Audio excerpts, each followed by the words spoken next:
is a story about the worldview of a little child and the difficult moral question she raises during the story session with her father. The story revolves around Jack, who is a father to two kids, Joanne, Joe, and Bobby. His wife Claire is carrying their third child. Jack had a habit of telling his daughter, Joe, a story every evening and on Saturday afternoon naps. This time when he was telling her a story, she interrupts him and asks him questions whenever she feels that things that are being told are not right. So Jack now finds himself in a fix and doesn't know how to resolve Joe's questions.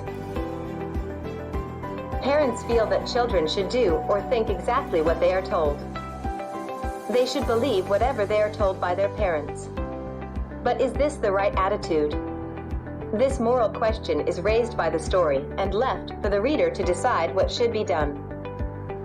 About the author John Hoyer Updike, March 18, 1932 to January 27, 2009, was an American novelist, poet, short story writer, art critic, and literary critic. One of only 3 writers to win the Pulitzer Prize for fiction more than once. Updike published more than 20 novels, more than a dozen short story collections, as well as poetry, art and literary criticism and children's books during his career. Every evening and on Saturday afternoon naps, Jack used to tell his daughter a bedtime story. This habit started when Joe was 2 years old, and now that Joe was 4 years old, Jack did not have any creative ideas for stories. Most of the stories that he used to tell Joe revolved around the same plot concerning an animal named Roger. In every story, Roger used to be a different animal with some kind of a problem. Then Roger would go to this wise owl to take help, who would in turn tell him to go to the wizard. Then Roger would take his problem to the wizard, who would help him in exchange for some pennies, money, mostly a bit more than what Roger had with him. After helping him, the wizard would ask him to go to a certain place to fetch some more pennies, and Roger would do exactly like that. Then after paying the wizard, Roger would go back and all the other animals would start playing with him. He would be very happy, and later, he would return home just in time to wait for his father, who would be returning from Boston by train. Jack had now started getting tired of this daily routine because he had run out of ideas for the stories. Also, Joe didn't sleep listening to the story anymore. He had started feeling that the practice was just a waste of time and there was no point doing it. He also noticed that Joe had started growing big and that her legs now stretched halfway down the bed when she snuggled in for her story. With all the light coming in from the window over her face that was deep in the pillow, Jack knew that she won't be sleeping soon. Bobby, her baby brother who was 2 years old, was already sleeping with his bottle in his mouth.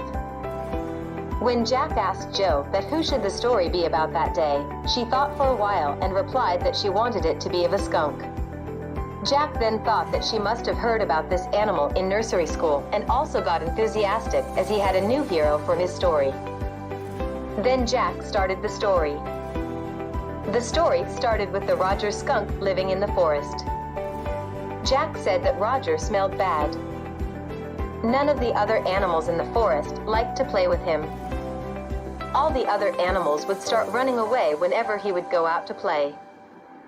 At this moment, Jack was recollecting about certain humiliations that he had faced during his childhood for being foul-smelling. Then Joe asked whether Roger would see the wise owl. Jack was sitting beside her and noticed that Joe was getting anxious with the story and felt pleased with it. He did not want to hurry and wanted to make the story more intense as he wanted to convey a message through it. Suddenly Jack heard a voice downstairs of a chair being pulled and realized that he must go down to help his wife paint the living room, but had to continue with the story as Joe had not slept yet. So Jack continued that Roger skunk was sad, and as he walked, he came across a tree where he saw the wise owl. The skunk then shared his problem with the wise owl, and the owl started thinking of how he could help the little skunk. Then Joe shouted enthusiastically that the wise owl would ask him to go to the wizard, as she had known about the basic plot of the stories her dad used to tell her. Jack got a bit irritated and scolded her and asked her if she wanted to tell the story by herself. Joe denied, and Jack asked her to lie down peacefully and continue listening to the story. Joe told Jack to tell the story out of his head. Then Jack continued with the story that the owl told Roger to go see the wizard for his problem. Then Joe interrupted him and asked if the magic spells that the wizards used were real. When Joe asked this question, Jack realized that Joe was coming into the reality phase and had started asking questions about the things her parents used to tell her. He noticed that she no longer believed her parents blindly and was curious about everything that was told to her. Joe repeated her question, to which Jack replied that the spells were real in stories. He continued with his story that the skunk went through the way the wise owl had asked him to go and reached a White House and knocked on the door. To make the sound effect of how the skunk knocked the door, Jack knocked on the windowsill and Joe was thrilled. Jack continued that the old man with a long white beard and a blue pointed hat came out. Then Jack made his favorite sound effect and continued that the wizard asked Roger what he wanted and that he had a very bad body odor. Then to this Roger replied that he knew that he smelled bad and told him that all the other animals ran away from him. He also told the wizard that the wise owl had told him that he could help him. Then the old man replied that maybe he could and asked Roger Skunk to follow him inside and not to get too close. Then Jack describes how the house of the wizard was really dirty from inside because he did not have a cleaning lady, to which Joe asked why it was so. He then replied that because he was a very old man and also a wizard, he did not require any cleaning lady. Then Joe again interrupted and asked if the wizard would die, to which again Jack replied that wizards never die. Then the wizard started looking out for something and took out an old stick called the magic wand. He asked Roger what he wanted to smell like, and he replied that he wished to smell like roses. Joe was happy about the fact that he wanted to smell like a rose. Then Jack said the magical words in the voice of a wizard. Then he relates the face that his daughter made to that of his wife. She made such a face when she pretended to be enjoying a cocktail party. Then he continues that the whole house of the wizard was filled with the fragrance of roses. By mistake, he changed the animal to fish. Joe corrected him and he said that it was really silly on his part to call him a fish in place of skunk. Just then Jack got a bit annoyed with Joe's expression and suddenly he heard some furniture rumbling downstairs. He realized that Claire shouldn't be moving heavy things as she was 6 months pregnant and they were going to have their third baby. Then the wizard tells Roger to go to end of the lane and turn around 3 times, and when he would look in the magic well, he would find 3 more pennies. Then Roger did exactly how he was told and got the extra pennies. He then gave the pennies to the wizard and ran back to the woods where everybody gathered around him because he smelt so good. Then they all played a lot of games and enjoyed themselves. As it was getting dark, all the animals ran back to their mommies.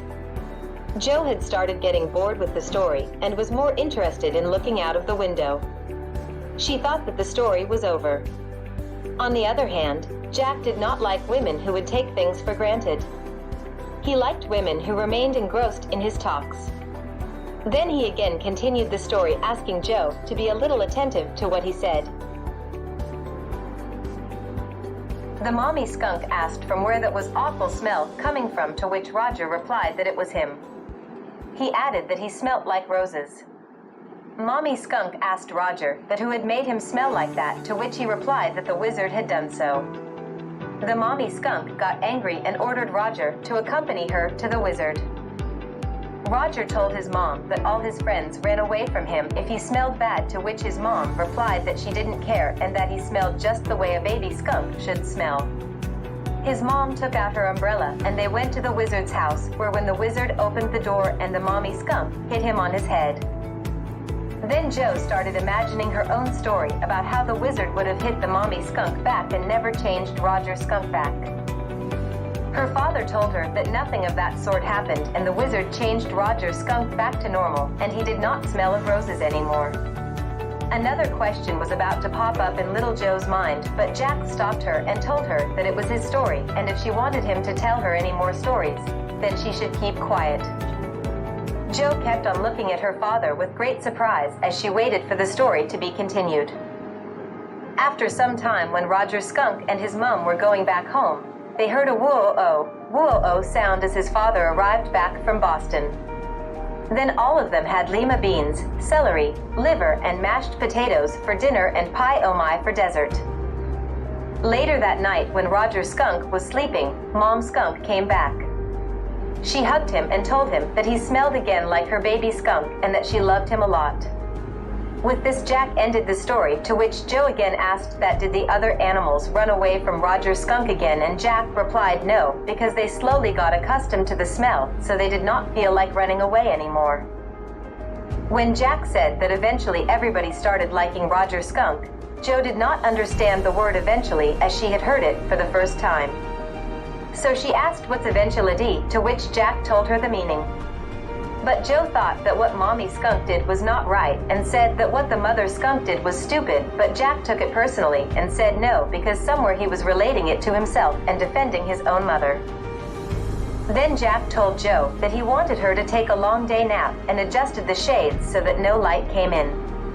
He then went very softly to the door and acted as if Joe had slept, but when he turned and looked, she was staring at him and sitting on top of the covers. Then he told her to go to sleep, as she was also disturbing her brother, who was sleeping. Then she stood up and started bouncing softly on the springs. While jumping on the springs of the bed, she asked her father to tell her a story the next day, that the wizard took her magic stick and hit the mommy and chopped her plump arms. Then Jack explained to her that this was not what the story said. He told her that the story gave us a message that the skunk loved his mother more than any of the other animals in the woods, and that his mother knew what was right for him and what was not. Then, as he was explaining Joe about the story, she started insisting that the next day he would have to tell her a story like the one she wanted. Then she did as she had done many times earlier, but this time she was not laughing or joking. She was being a bit stubborn. Then Jack told her to be patient and sleep, and that he would see to it the next day. He then asked her to stay on the bed and closed the door. He then went downstairs and saw his wife painting the walls. She had opened the paint can, spread the newspapers, and was wearing an old shirt of his over her maternity dress. She was painting the chair rail. Suddenly, he again heard footsteps above and shouted that did Joanne want a beating. The sound of the footsteps started vanishing. Then Jack's wife told him that it was a long story that he was telling Joe, and to that he replied the poor kid, and as he was feeling very tired, he just sat and watched his wife do all the work. Then he started looking at the woodwork around him and started relating it to his life. He was looking at it and thinking that although both of them, Jack and Claire, were caught in a cage-like situation in their marriage, there was no solution to it. Neither did he want to talk to her nor speak or touch her.